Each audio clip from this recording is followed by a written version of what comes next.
ಜೋಕಾಲಿ ಜೋಕಾಲಿ ಜೀವನವೇ ಜೋಕಾಲಿ ನೋವುಗಳೇ ನಲಿವುಗಳೇ ಬಾಳಿನಲಿ ಜೋಕಾಲಿ ಯಾರು ಇಲ್ಲಿ ನೂಕುವರು ಯಾರು ಇಲ್ಲಿ ಎಳೆಯುವರು ಎಲ್ಲವೂ ಇಲ್ಲಿ ವಿಧಿಯಾಟ ಹೆಣ್ಣಿನ ಬಾಳಲಿ ಗೋಳಾಟ ಜೋಕಾಲಿ ಜೋಕಾಲಿ ಜೋಕಾಲಿ ಜೀವನವೇ ಜೋಕಾಲಿ ನೋವುಗಳೇ ನಲಿವುಗಳೇ ಬಾಳಿನಲಿ ಜೋಕಾಲಿ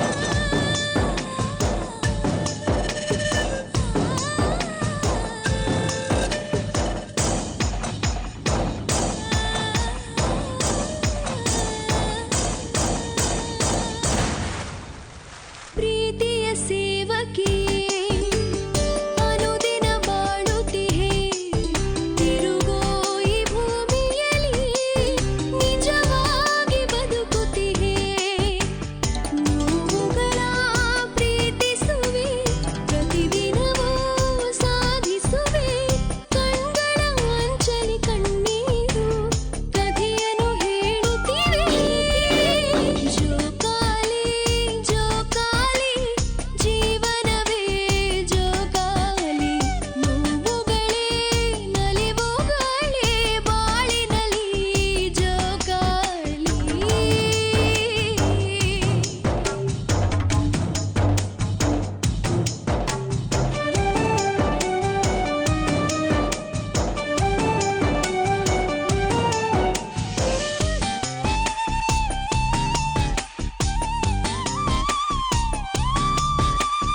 ನಾಲ್ಕಲ್ಲ ವೇದಗಳು ಅವು ನಿನ್ನಿಂದ ಐದಾಗಿವೆ ಆರಲ್ಲ ಸಾರಗಳು ನಿನ್ನ ಸೇರಿ ಏಳಾಗಿವೆ ಅಡಿಗೆ ಮನೆ ಪ್ರೀತಿಸುವೆ ದಿನ ದಿನವೂ ಸಾಧಿಸುವೆ ಅನ್ಯರ ಬದುಕಿಗೆ ಪನ್ನೀರು ಸ್ವರ್ಗವನ್ನೇ ತೋರುವೆ ಜೋಕಾಲಿ ಜೋಕಾಲಿ ಜೀವನವೇ ಜೋಕಾಲಿ ನೋವುಗಳೇ ನಲಿವುಗಳೇ ಬಾಳಿನಲಿ ಜೋಕಾಲಿ ಯಾರೋ ಇಲ್ಲಿ ನೂಕುವರು ಯಾರೋ ಇಲ್ಲಿ ಎಳೆಯುವರು ಎಲ್ಲವೂ ಇಲ್ಲಿ ವಿಧಿಯಾಟ ಹೆಣ್ಣಿನ ಬಾಳಲಿ ಗೋಳಾಟ ಜೋಕಾಲಿ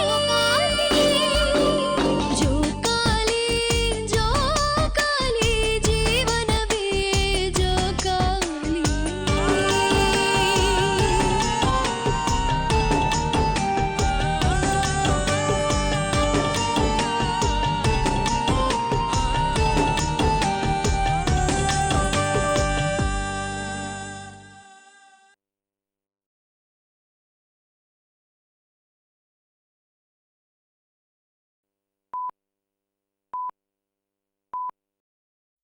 ಅಮ್ಮ ತಪ್ಪು ತಿಳ್ಕೊಬೇಡಿ, ನೀವು ಫೋನ್ ಮಾಡಿದಾಗ ನಾವಿಬ್ರು ಸಿನಿಮಾ ನೋಡ್ತಾ ಇದ್ವಿ.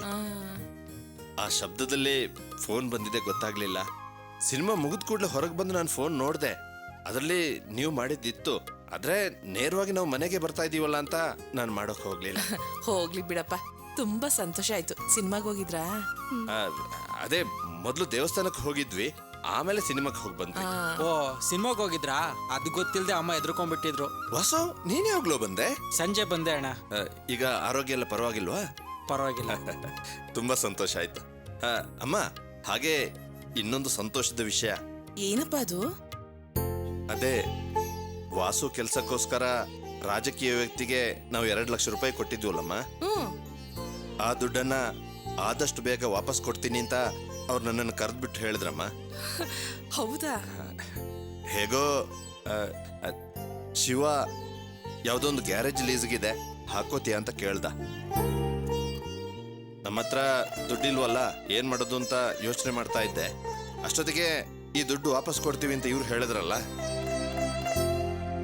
ಈ ದುಡ್ಡನ್ನ ಆ ದೇವ್ರೇ ವಾಪಸ್ ಕೊಡಿಸ್ತಾ ಇರೋದು ಅಂತ ಹೇಳಿ ನಾವು ಗ್ಯಾರೇಜ್ ವಿಷಯ ಮಾತಾಡ್ಕೊಂಡು ಹಾಗೆ ಅರ್ಚನಾಗೆ ಫೋನ್ ಮಾಡಿದೆ. ಆಮೇಲೆ ನಾವಿಬ್ರು ದೇವಸ್ಥಾನಕ್ಕೆ ಹೋಗಿ ಆಮೇಲೆ ಸಿನಿಮಾ ನೋಡ್ಕೊಂಡ್ ಬಂದ್ವು ಅಮ್ಮ.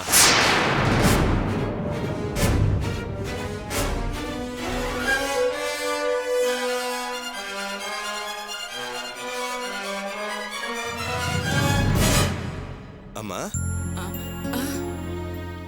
ಅಲ್ಲಮ್ಮ, ನಾನು ಇಷ್ಟೊಂದು ಸಂತೋಷವಾದ ವಿಷಯ ಹೇಳ್ತಾ ಇದ್ದೀನಿ, ನೀವು ನೋಡಿದ್ರೆ ಸುಮ್ಮನೆ ಹಾಗೆ ನಿಂತಿದ್ದೀರಲ್ಲಮ್ಮ. ಅದು ನೀನ್ ಹೇಳಿದ ವಿಷಯ ಕೇಳಿ ಸಂತೋಷದಿಂದ ಏನ್ ಮಾತಾಡ್ಬೇಕು ಅಂತಾನೆ ಗೊತ್ತಾಗ್ಲಿಲ್ಲಪ್ಪ. ಅದಕ್ಕೆ ಹಾಗೆ ನಿಂತ್ಬಿಟ್ಟೆ. ನನ್ ಮಗನ್ಗೀಗ ಎಲ್ಲ ಒಳ್ಳೇದಾಗ್ತಿದೆ. ಇನ್ ಮುಂದೆನೂ ಎಲ್ಲ ಒಳ್ಳೇದಾಗ್ಲಿ ಅಂತ ದೇವ್ರ ಹತ್ರ ಬೇಡ್ಕೋತಿದ್ದೆ ಕಣಪ್ಪ. ಅಮ್ಮ, ನನಗೆ ಆಶೀರ್ವಾದ ಮಾಡಿ. ರಮೇಶ, ನನ್ನ ಆಶೀರ್ವಾದಕ್ಕಿಂತ ದೇವರ ಆಶೀರ್ವಾದ ಮುಖ್ಯ ಕಣೋ. ಒಂದ್ ನಿಮಿಷ ಇರು, ಬರ್ತೀನಿ.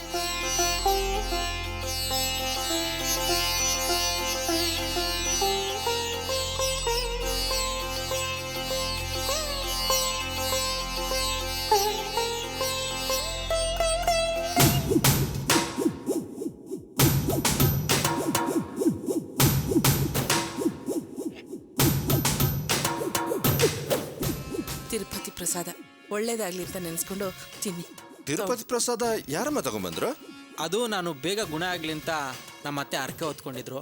ಅದಕ್ಕೆ ಎಲ್ಲರೂ ತಿರುಪತಿಗೆ ಹೋಗಿ ಬಂದ್ರು, ಪ್ರಸಾದ ಕೊಟ್ರು. ನಾನು ರೇವತಿನೂ ತಂದ್ವಿ. ರೇವತಿನೂ ಬಂದಿದ್ದಾಳೆ, ರೂಮಲ್ಲಿ ಮಲಗಿದ್ದಾಳೆ. ಹೌದಾ? ಅರ್ಚನೆ ತಗೋ.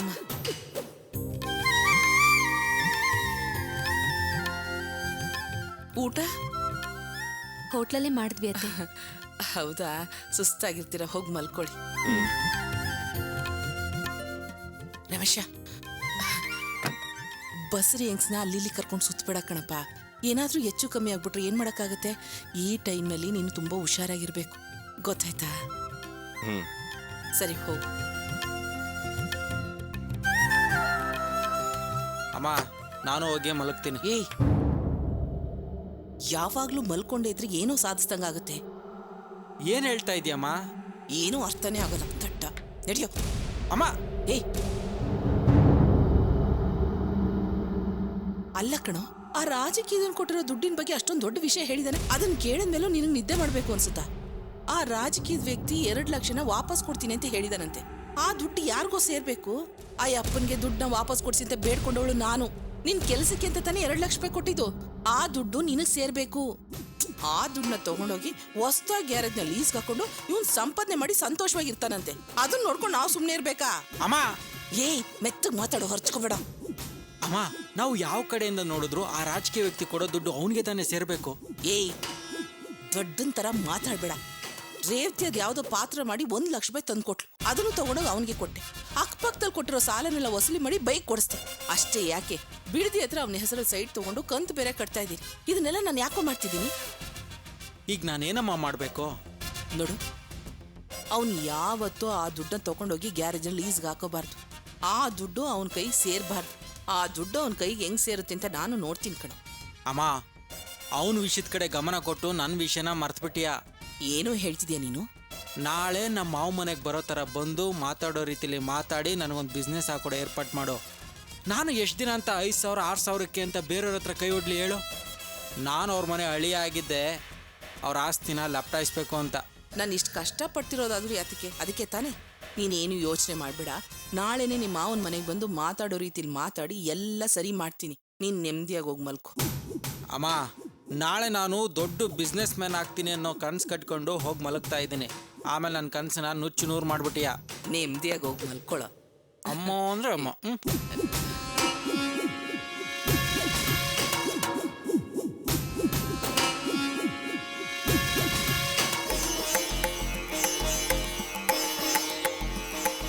ನೀನ್ ಮಾಡಿರೋ ಕೆಲಸ ಸ್ವಲ್ಪನೂ ಸರಿ ಇಲ್ಲ ಕಾವ್ಯ.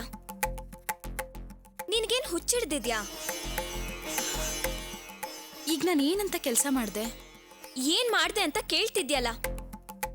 ನಿನ್ ಸಮಸ್ಯೆ ಕಾರಣ ಆಗಿರೋ ದಿಲೀಪ್ ತಾನೆ. ಹೀಗಿರುವಾಗ ದಿಲೀಪ್ನ ಮೀಟ್ ಮಾಡಿ ಹೋಗಿ ಪಾರ್ಕಲ್ಲಿ ಕುತ್ಕೊಂಡು ಮಾತಾಡ್ಕೊಂಡ್ ಬಂದಿದ್ಯಲ್ಲ. ಮ್ಯಾಡಿ ಬಾವಂಗೆ ಗೊತ್ತಿರೋರು ಯಾರಾದ್ರೂ ನೋಡಿದ್ರೆ ಈ ಸಮಸ್ಯೆ ಇನ್ನೂ ದೊಡ್ಡದಾಗ್ತಿತ್ತು. ಅದ್ರ ಬಗ್ಗೆ ಯೋಚನೆ ಮಾಡಿದ್ಯಾ? ಅದ್ರ ಬಗ್ಗೆ ಎಲ್ಲ ಯೋಚನೆ ಮಾಡೋ ಪರಿಸ್ಥಿತಿಲಿ ಆಗ ನಾನು ಇರಲಿಲ್ಲ. ಮೊದಲು ನಾನು ಅವ್ರನ್ನ ಅವಾಯ್ಡ್ ಮಾಡಬೇಕು ಅಂತಾನೆ ಹೊರಟೆ. ಅವ್ರು ನನ್ನ ಹಿಂದೆ ಬರ್ತಿರೋದನ್ನ ನೋಡಿ ನನ್ನ ಚುಡಾಯಿಸೋದಕ್ಕೆ ಬರ್ತಾ ಇದ್ದಾರೆ ಅಂತ ತಿಳ್ಕೊಂಡು ಪಬ್ಲಿಕ್ ಎಲ್ಲ ಸೇರಿ ಅವ್ರಿಗೆ ಹೊಡೆದ್ರು. ಆ ಟೈಮಲ್ಲಿ ನಾನು ಅವ್ರನ್ನ ಹೇಗೆ ಬಿಟ್ಟು ಬರೋಕ್ಕಾಗುತ್ತೆ ಹೇಳು? ಅಷ್ಟೇ ಅಲ್ಲ, ಆ ಟೈಮಲ್ಲಿ ನನ್ನ ಮನಸ್ಸಿನ ನೋವನ್ನ ಹೇಳ್ಕೊಳ್ಳೋದಕ್ಕೆ ಯಾರೂ ಇಲ್ವಲ್ಲಪ್ಪ ಅಂತ ಒದ್ದಾಡ್ತಿದ್ದೆ. ಆಗ ಯಾರಾದರೂ ಬಂದು ಯಾಕಮ್ಮ ಏನಾಯ್ತು ಅಂತ ಕೇಳಿದಿದ್ರೆ ಸಾಕಿತ್ತು. ಕೊಳೋ ಅಂತ ಹತ್ಕೊಂಡು ಎಲ್ಲನೂ ಹೇಳ್ಬಿಡ್ತಿದ್ದೆ. ಆಗ ದಿಲೀಪ್ ಬಂದು ಏನಾಯ್ತು, ಏನಾದರೂ ಸಮಸ್ಯೆನಾ ಅಂತ ಮತ್ತೆ ಮತ್ತೆ ಕೇಳಿದ್ರು. ಆಗ ನನಗೇನು ಮಾಡಬೇಕು ಅಂತಲೇ ಗೊತ್ತಾಗ್ಲಿಲ್ಲ ಕಣೆ. ನನ್ನ ಮನಸ್ಸಿಗೆ ಸಮಾಧಾನ ಬೇಕಿತ್ತು. ನನ್ನ ಮುಂದೆ ನನ್ನ ಅರ್ಥ ಮಾಡ್ಕೊಳ್ಳೋ ಒಬ್ಬ ಒಳ್ಳೆ ಫ್ರೆಂಡ್ ಇದ್ರು. ಅದಕ್ಕೆ ನನ್ನ ಮನಸ್ಸಿನ ನೋವನ್ನೆಲ್ಲ ಅವ್ರ ಹತ್ರ ಹೇಳ್ಕೊಂಡೆ. ಆಗ ನನ್ನ ಮನಸ್ಸಿನ ಭಾರ ಕಮ್ಮಿ ಆಯಿತು. ಅದೆಲ್ಲ ಸರಿ, ಆದ್ರೆ ಸಮಸ್ಯೆ ಒಂದಕ್ಕಿಂತ ಒಂದು ಜಾಸ್ತಿ ಆಗ್ತಿದ್ಯಲ್ಲ. ಮ್ಯಾಡಿ ಬಾವ ಬರೋವರೆಗೂ ಇದಕ್ ಕೊನೆನೇ ಇಲ್ವಾ? ಸರಿ, ನಾಳೆ ನೀನು ಆಫೀಸ್ಗೆ ಹೋಗದೆ ಮನೇಲೇ ಇದ್ರೆ ಅಪ್ಪ ಅಮ್ಮ ಅಣ್ಣ ಎಲ್ಲ ಪ್ರಶ್ನೆ ಕೇಳ್ತಾರಲ್ಲ, ಆಗ ನೀನ್ ಏನಂತ ಉತ್ತರ ಕೊಡ್ತೀಯಾ? ಅದೇ ನನಗೂ ಗೊತ್ತಾಗ್ತಿಲ್ಲ ಪ್ರಿಯಾ. ದೇವಸ್ಥಾನ, ಪಾರ್ಕು ಹೀಗೆ ಎಲ್ಲಾದ್ರೂ ಹೋಗಿ ಕಾಲ ಕಳೆದ್ರಾಯ್ತು. ಆದರೆ ನಡೆದಿರೋ ವಿಷಯನ ಅಪ್ಪ ಅಮ್ಮನ ಹತ್ರ ಹೇಳೋದಕ್ಕೆ ನಂಗೆ ಧೈರ್ಯ ಇಲ್ಲ ಕಣೆ. ಅದ್ ಸರಿ ಕಾವ್ಯ, ಮ್ಯಾಡಿ ಭಾವ ಬರೋವರೆಗೂ ಮನೇಲಿರೋರ್ನೆಲ್ಲ ಯಾಮಾರ್ಸೋದ್ ಸರಿನಾ? ಅದನ್ ಬಿಟ್ಟು ಬೇರೆ ಏನ್ ಮಾಡು ಅಂತೀಯ ನನ್ನ? ಮ್ಯಾಡಿ ಭಾವ ಬಂದು ಖಂಡಿತ ನಿನ್ನ ಒಪ್ಕೋತಾರೆ ಅನ್ನೋ ನಂಬಿಕೆ ನಿನ್ಗಿದ್ಯಾ? 110% ನಂಬಿಕೆ ಇದೆ. ಅವ್ರು ನನ್ನ ಎಷ್ಟು ಪ್ರೀತಿಸ್ತಾರೆ ಅಂತ ನನಗೆ ಗೊತ್ತು. ಈಗ ನಾನು ಹೇಗೆ ಅವ್ರ ನೆನಪಲ್ಲೇ ಇರ್ತೀನೋ ಹಾಗೆ ಅವರು ಕೂಡ ನನ್ನ ನೆನಪಲ್ಲೇ ಇರ್ತಾರೆ. ಇಷ್ಟೊಂದು ನಂಬಿಕೆ ಇದೆ ಅಲ್ವಾ? ಭಾವಂಗೊಂದು ಫೋನ್ ಮಾಡಿ ಮಾತಾಡ್ಬೋದಲ್ಲ. ಆಗ ಅವರು ಏನೋ ಕೋಪದಲ್ಲಿ ಹಾಗೆಲ್ಲ ಮಾತಾಡ್ಬಿಟ್ಟೆ ತಪ್ಪು ತಿಳ್ಕೊಬೇಡ ಅಂತ ಕಾಂಪ್ರಮೈಸ್ ಮಾಡ್ಕೋತಾರೆ. ಸಮಸ್ಯೆ ಎಲ್ಲ ತುಂಬಾ ಈಸಿಯಾಗಿ ಸಾಲ್ವ್ ಆಗತ್ತೆ. ಅವ್ರಿಗೊಂದು ಫೋನ್ ಮಾಡ್ಬೇಕು ಅಂತ ನಿನಗೆ ಅನಿಸ್ಲಿಲ್ವಾ? ಅನ್ನಿಸ್ತಿತ್ತು. ಎಷ್ಟೋ ಸರಿ ಅವ್ರಿಗೆ ಕಾಲ್ ಮಾಡೋಣ ಅಂತ ಫೋನ್ ತಗೋತಾ ಇದ್ದೆ.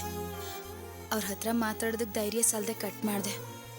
ಅಕಸ್ಮಾತ್ ಅವ್ರು ಕೋಪ ಮಾಡಿಕೊಂಡು ಯಾಕೆ ಫೋನ್ ಮಾಡಿ ಟಾರ್ಚರ್ ಕೊಡ್ತೀಯ ಅಂತ ಕೇಳ್ಬಿಟ್ರೆ ಆ ಮಾತನ್ನ ಸಹಿಸ್ಕೊಳ್ಳೋದಕ್ಕೆ ನನಗೆ ಧೈರ್ಯ ಇಲ್ಲ ಕಣೆ.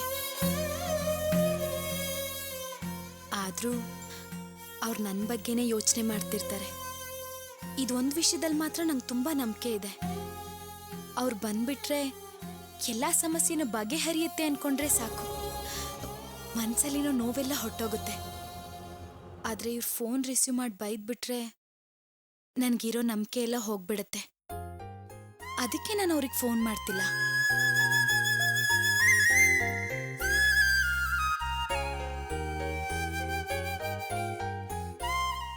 ಹಾಗೆಲ್ಲ ಅನ್ಕೋಬೇಡ ಕಾವ್ಯ.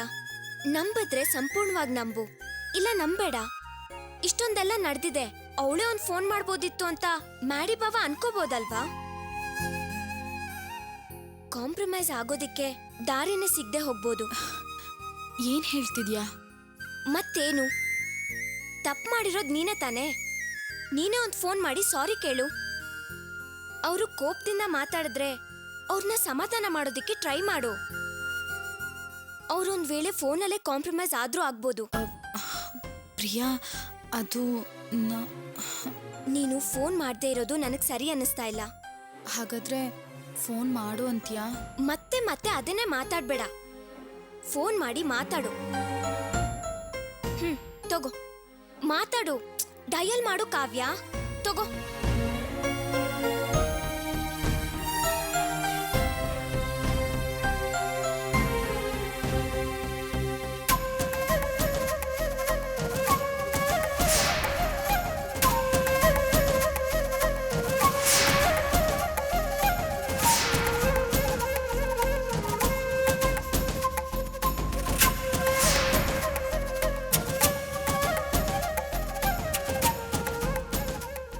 ಏನಾಯ್ತು? ರಿಂಗ್ ಆಗಿ ಕಟ್ ಆಯ್ತು. ಮೋಸ್ಟ್ಲಿ ಅವರೇ ಕಟ್ ಮಾಡಿದ್ರು ಅನ್ಸುತ್ತೆ. ಅವರೇ ಕಟ್ ಮಾಡಿದ್ರು ಅಂತ ನೀನ್ ಯಾಕೆ ಅನ್ಕೋತೀಯ? IST ಕಾಲ್ ಅಲ್ವಾ, ಲಾಂಗ್ ರಿಂಗ್ ಆಗಿ ಕಟ್ ಆಗಿರತ್ತೆ. ಮತ್ತೆ ಕಾಲ್ ಮಾಡು ಮಾಡು.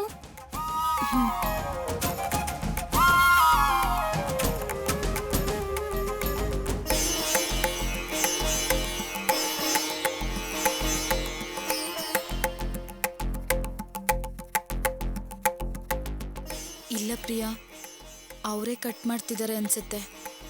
ಕಾವ್ಯ, ಯಾಕೆ ನೆಗೆಟಿವ್ ಆಗಿ ಯೋಚನೆ ಮಾಡ್ತಿದ್ಯಾ? ಒಂದ್ ವೇಳೆ ಅವರು ಫೋನ್ನ ರಿಸೀವ್ ಮಾಡಕ್ಕಾಗದೇ ಇರೋ ಪರಿಸ್ಥಿತಿಲಿ ಇರ್ಬೋದು, ಅಥವಾ ಯಾವ್ದಾದ್ರೂ ಮೀಟಿಂಗ್ ಅಲ್ಲಿ ಇರ್ಬೋದಲ್ವಾ? ಹಾಗಿಲ್ಲ ಅಂದ್ರೂ ಅವ್ರಿಗೆ ಬೇಗ ಕೋಪ ಕಡಿಮೆ ಆಗೋದಿಲ್ಲ. ಮೊದ್ಲೇ ತುಂಬಾ ಕೋಪಿಷ್ಟ. ಈ ವಿಷಯದಲ್ಲಿ ಖಂಡಿತ ಅವರು ಪ್ರೆಸ್ಟೀಜ್ ನೋಡ್ತಾರೆ. ನೀನು ಚಿಂತೆ ಮಾಡ್ಬೇಡ ಕಾವ್ಯ. ಭಾವ ಬೇಕಾದ್ರೆ ನೀನು ಬೇಡ ಅಂತ ಬಿಟ್ಟು ಹೋಗಿರ್ಬೋದು, ಆದ್ರೆ ನೀನು ಮಾರನೇ ದಿನನೇ ಅವ್ರನ್ನ ಮಾತಾಡ್ಸೋದಿಕ್ಕೆ ರೆಡಿಯಾಗಿರ್ತೀಯ ಅಂತ ತೋರ್ಸಿದ್ಯಾ ಅಲ್ವಾ? ಭಾವ ಖಂಡಿತ ಅದ್ರ ಬಗ್ಗೆ ಯೋಚನೆ ಮಾಡೇ ಮಾಡ್ತಾರೆ. ಅದಕ್ಕೆ ನೀನಿವತ್ತು ಫೋನ್ ರಿಸೀವ್ ಮಾಡ್ಲಿಲ್ಲ ಅಂತ ಚಿಂತೆ ಮಾಡ್ಬೇಡ. ನಾಳೆ ಅವರೇ ನಿನಗ್ ಫೋನ್ ಮಾಡ್ತಾರೆ ಅನ್ನೋ ನಂಬಿಕೆ ನನಗಿದೆ. ಪ್ರಿಯಾ, ನಿನ್ ಮಾತು ಕೇಳ್ತಿದ್ರೆ ಮನ್ಸಿಗೆ ಸಮಾಧಾನ ಅನ್ಸುತ್ತೆ ಕಣೆ. ಸರಿ, ನೀನ್ ಯಾವ್ದ್ರ ಬಗ್ಗೆನೂ ಚಿಂತೆ ಮಾಡ್ಬೇಡ, ಧೈರ್ಯವಾಗಿರು, ಮಲ್ಕೋ.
ಏನೇ ಇದು?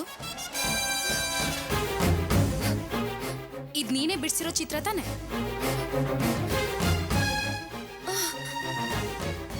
ಇದು ಅದ್ಕೆ ಅವ್ರಣ್ಣ ದೀನ ಅಲ್ವಾ?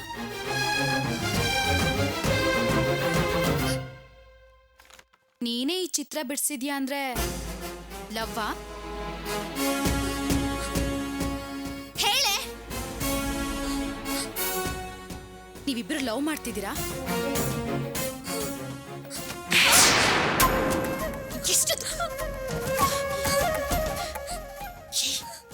ಎಷ್ಟು ದೊಡ್ಡ ತಪ್ಪನ್ನ ನೀನ್ ಮಾಡಿ ಈ ತಪ್ಪನ್ನೆಲ್ಲ ರಮೇಶ್ ಭಾವನ್ ಮೇಲೆ ಹೊರಿಸಿದ್ಯಲ್ಲ. ಇದನ್ನೆಲ್ಲ ಅಮ್ಮ ಅರ್ಥ ಮಾಡ್ಕೊಳ್ದೆ ಅರ್ಚನಾ ಮನೆಗೆ ಹೋಗಿ ನೀನ್ ಸತ್ರೆ ನಾನ್ ಬರಲ್ಲ, ನಾನ್ ಸತ್ರೆ ನೀನ್ ಬರ್ಬೇಡ ಅಂತ ಜಗಳ ಮಾಡ್ಕೊಂಡ್ ಬಂದಿದ್ದಾರೆ. ಇದಕ್ಕೆಲ್ಲ ಕಾರಣ ನೀನ್ ತಾನೆ.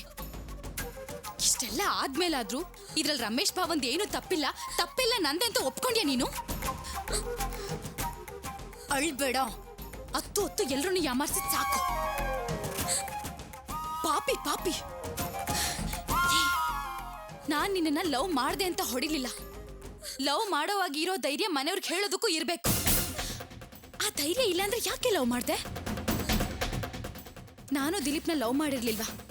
ಈ ವಿಷಯ ಮನೆಯವ್ರಿಗೆಲ್ಲ ಗೊತ್ತಾಗಿ ಅದು ನಿಶ್ಚಿತಾರ್ಥದವರೆಗೂ ಹೋಗಿರ್ಲಿಲ್ವಾ? ಏನೋ ನನ್ ದುರಾದೃಷ್ಟ. ಆದ್ರೆ ಅದ್ಯಾವುದೂ ನಡೀಲಿಲ್ಲ. ಈಗ ಆ ಸಮಸ್ಯೆನೆ ನನ್ ಬಾಳ್ನಲ್ಲಿ ಬಿರುಗಾಳಿ ಆಗಿರೋದು. ಅದು ಬಿಡು, ನಾನ್ ಹೇಗೋ ಸರಿ ಮಾಡ್ಕೋತೀನಿ. ಆದ್ರೆ ನೀನ್ ಹೀಗ್ ಮಾಡಿರೋದ್ರಿಂದನೇ ನಮ್ಮ ಅರ್ಚನಾ ಸಂಬಂಧ ಕಡ್ದು ಹೋಯ್ತು.